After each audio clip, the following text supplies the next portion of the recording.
Hello guys, welcome back to the channel is our family vlog. So for a short video lang po tayo, no? May nakapagbigay na naman sa amin dito, no? 500 bells. So ito po ay ginagamit pa rin natin sa ngayon, no? Yan. Intindihin nyo pong video. May previous pa dalawang medyo malutong na 2 piso paper bill. So, sana maintindihan niyo po, no? Isa-isahin ni Sir Rizal para malinaw, no?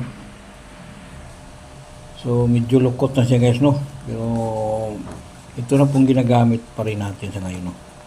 Kaya palagi kong sinasabi, hindi lang hard to find coin, meron din palang hard to find paper bill, no? So, 500 bills, miscut guys, no? Miscut, ha?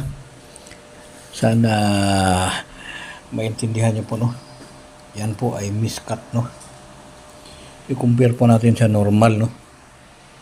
Para patunay na talagang error paper bill, no? So, kuha tayo dito sa bundle natin, no? Yan. So, i-compare natin o talagang isukat natin, no? Kung may bawas ba, no? So, pantay guys, ha? Yan, patunay na pantay, walang ginupit, no? So, dito lang po, no? Sa taas. Yan, no? Miscut. Mga legit collector lang po ang nakarelate dito, no? Yan, kahit tignan nyo dito sa taas, no? Medyo manipis na guys, halos umabot na sa kulay dilaw, no? Yan, no? Miscut yan ang tawag niyan, miscut. Baka sabihin nyo, ginupitan ni Sir Rizal. So, pinapakita namin para patunay no na walang daya, yan, no? So, magkasukat yan guys, no? Walang lumagpas o walang nagkulang, no?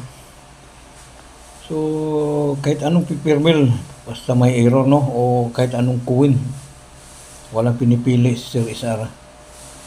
Yan ang miscut, no? So, yun na po, no? May previous pang 2 lumang barya, no? So, yan na po. Thank you very much sa inyo lahat. Sa walang sawang panonood sa aming channel is our family vlog.